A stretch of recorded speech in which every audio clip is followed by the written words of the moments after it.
Hello everyone, welcome back to my channel Intelli Education. आज हम एक बहुत ही इंटरेस्टिंग प्ले के बारे में बात करने जा रहे हैं, पिग्मेलियन, जिसे लिखा है जॉर्ज बर्नार्ड शॉ ने। जॉर्ज बर्नार्ड शॉ, जिनका जन्म हुआ था 26 जुलाई 1856 को डबलिन, आयरलैंड में, और उनकी डेथ हुई थी 2 नवंबर 1950 सेंट लॉरेंस, यूनाइटेड किंगडम में। जॉर्ज बर्नार्ड शॉ एक इंग्लिश प्लेराइट थे और एक साथ ही साथ एक क्रिटिक और पोलेमिसिस्ट और पॉलिटिकल एक्टिविस्ट भी थे। जॉर्ज बर्नार्ड शॉ को लिटरेचर के लिए कई अवार्ड्स मिले। 1925 में उन्हें नोबेल प्राइज दिया गया और बेस्ट राइटिंग के लिए अकेडमी अवार्ड्स दिया गया।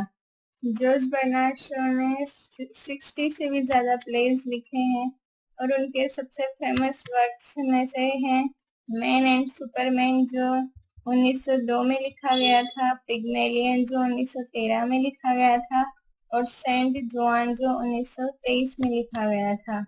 पिग्मेलियन प्ले है जो ग्रीक मिथोलॉजी पर बेस्ड है। एक बहुत ही इंटरेस्टिंग कहानी है, वो ये है कि पिग्मेलियन नाम का एक कलाकार था जिसने एक बहुत ही सुंदर कलाकृति बनाई, और वो इतनी सुंदर थी कि वो उसको खुद की बनाई हुई रचना से ही प्यार हो गया, और उसने ईश्वर से प्रार्थना की कि वो इसको मूर्त रूप दे दे। तो उसकी प्रार्थना स्वीकार कर ली गई और वो जो उसकी रचना थी वो एक सुंदर औरत बन गई और उसने उससे विवाह कर लिया। और इसी मिथोलॉजी पर बेस्ड ये प्ले है पिग्मेलियन।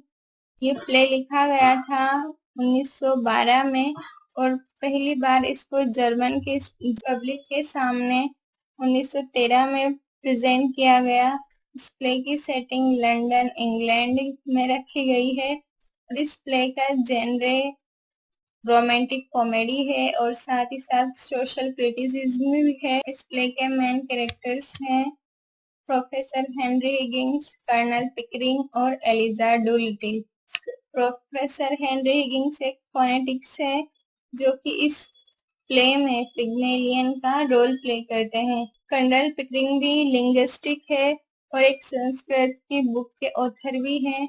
एलिजा डूलिटिल जो इस प्ले में गलाटिया का रोल प्ले करती है, वो एक फ्लावर गर्ल है। और इस प्ले के अदर कैरेक्टर्स है अल्फ्रेड डूलिटिल जो कि एलिजा के पिता हैं, मिसेस हिगिंस जो प्रोफेसर हेनरी हिगिंस की माँ है, और फ्रेडी एंसफोर्ड हिल। मिसेस पियर्स जो हेनरी हिगिंस की हाउसकीपर है, क्लारा एंसफोर्ड हिल, और मिसेस एंसफोर्ड हिल फ्रेडी की माँ है और बहन है। ये प्ले एक ह्यूमन कॉमेडी है जो इंग्लिश क्लास सिस्टम और लव पर बेस्ड है।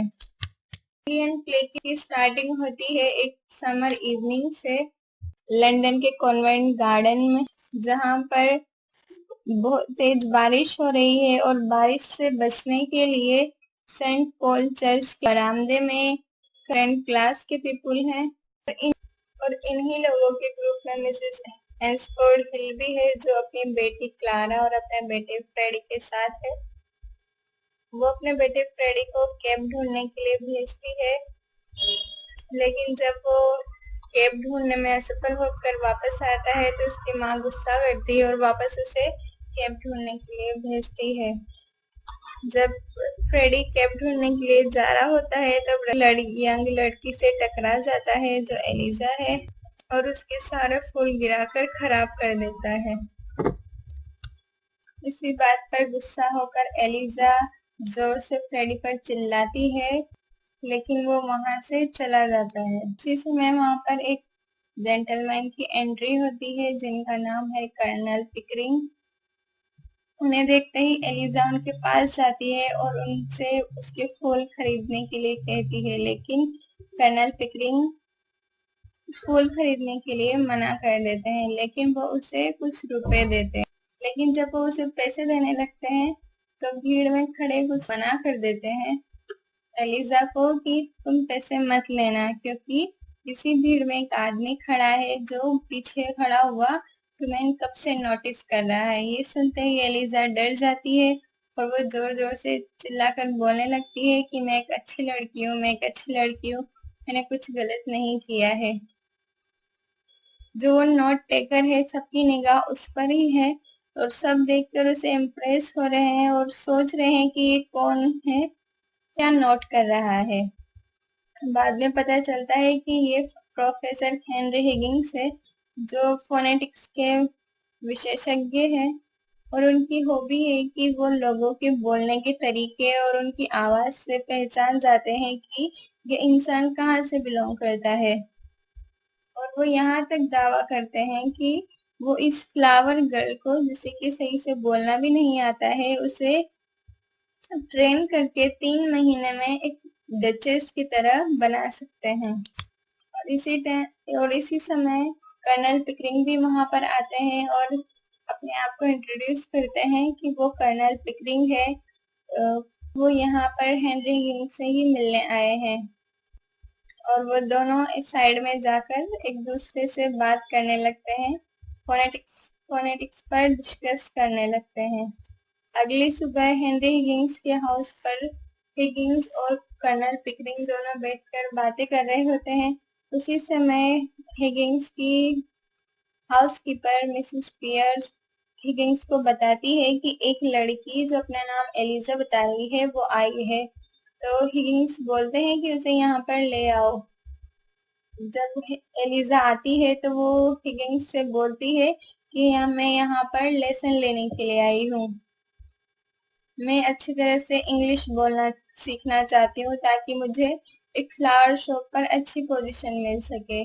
मैं इसके लिए पैसे देने को भी तैयार हूँ। हेनरी हिगिंस डिसाइड कर लेते हैं और कर्नल पिकरिंग के साथ बेट लगाते हैं कि वो इस फ्लावर गर्ल को एक डचेस की तरह बना देंगे। मिसेस पियर्स को बोलते हैं कि इस लड़की को ले जाओ और इसे अच्छी तरह से इसके गंदे कपड़े फेंक दो और इसे अच्छी तरह से रेडी कर दो। उसी टाइम वहां पर एलिजा के पिता अल्फ्रेड डूलिटिल आते हैं और हेनरी हिगिंस को ब्लैकमेल करने लगते हैं और उनसे 5 पाउंड की डिमांड करते हैं। तो हेनरी हिगिंस उन्हें 5 पाउंड देकर उनसे पीछा छुड़ा लेते हैं। एलिजा की ट्रेनिंग शुरू होती है। हेनरी हिगिंस उन्हें फोनेटिक्स सिखाते हैं, बोलना सिखाते हैं, वर्ड शब्दों का सही उच्चारण करना सिखाते हैं और बीच बीच में एलिजा पर गुस्सा भी होते हैं। उसे गटर से आई हुई लड़की भी कहते हैं। इसी तरह से एलिजा की ट्रेनिंग चल रही होती है। तो थोड़े समय के बाद हिगिंस ये देखने के लिए कि एलिजा कितना सीखी है, उसे उसकी माँ के घर मिसेस हिगिंस के घर पर ले जाते हैं। वहां पर फ्रेडी एस्फोर्ड हिल और उसकी माँ और उसकी बहन क्लारा भी मौजूद है।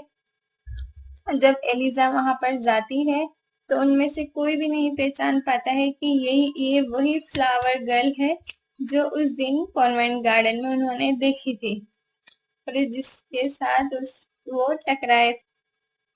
और हर कोई एलिजा के बोलने के तरीके से, उसके वर्ड की करेक्टनेस से इम्प्रेस है। यहाँ तक से और चौंकाने वाले तरीके में उसकी आंटी की डेथ के बारे में बताती है, लेकिन उसकी इंग्लिश एकदम परफेक्ट होती है। कुछ समय के बाद जब एलिजा की ट्रेनिंग पूरी हो जाती है तो हिगिंस डिसाइड करते हैं कि वो उसे एम्बेसडर की गार्डन पार्टी में ले जाएंगे, जहां पर उन्हें पता चलेगा कि उन्होंने जो एक्सपेरिमेंट किया है एलिजा पर वो कितना सक्सेसफुल हुआ है।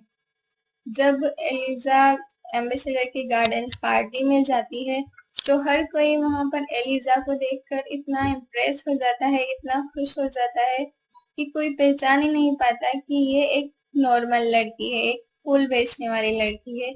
वो हर कोई उसे एक डचेस ही समझता है। वो बिल्कुल एक डचेस के जैसे बात करती है और बिहेव करती है। एलिजा को देखकर हेनरी हिगिंस और कर्नल पिकरिंग बहुत खुश होते हैं और वो इस एक्सपेरिमेंट के सक्सेस होने पर बहुत खुश होते हैं और उसने प्रूव कर दिया है कि वो एक डचेस बन गई है। दोनों अपने आप पर बहुत गर्व महसूस करते हैं, लेकिन वो एलिजा को इग्नोर करते हैं और इस बात को इग्नोर करते हैं कि उसकी इस तरह डचेस बनने में, इंग्लिश अच्छी तरह बोलने सीखने में उसका खुद का कितना बड़ा कंट्रीब्यूशन है। इस बात से नाराज होकर एलिजा हेनरी हिगिंस पर गुस्सा करती है और वो ये सोचती है, इस बारे में वो चिंता करने लगती है कि अब उसके साथ क्या होगा। क्या अब जब वो ये एक्सपेरिमेंट खत्म हो गया है तो उसको वापस उसी गटर में जाना पड़ेगा, उसी लो क्लास सोसाइटी में जाना पड़ेगा।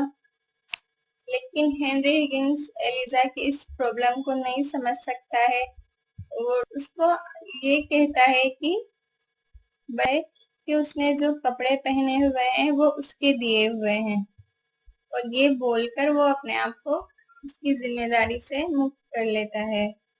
अगले दिन जब अल्फ्रेड डुलिटिल एलिजा के पिता एलिजा को अपनी शादी में इनवाइट करने के लिए आए हैं और एलिजा उसके पिता की शादी में जाने के लिए तैयार हो जाती है। जब वो सब जाने के लिए तैयार हो जाते हैं तब हेनरी हिगिंस को अपने बिहेवियर पर पछतावा होता है और वो एलिजा को रोकने की कोशिश करते हैं, लेकिन एलिजा ने अब सोच लिया है कि वो रेस्पेक्ट वाली और इंडिपेंडेंट लाइफ जिएगी। वो किसी के भी ताने नहीं सुनेगी, ना किसी की गालियां सुनेगी, और इसीलिए वो हेनरी हिगिंस के साथ वापस लौटने के लिए मना कर देती है। हेनरी हिगिंस उसके इस कॉन्फिडेंस की सराहना करता है और एलिजा मिसेस हिगिंस के साथ अपने पिता की शादी में चली जाती है और इसी के साथ ये प्ले खत्म हो जाता है।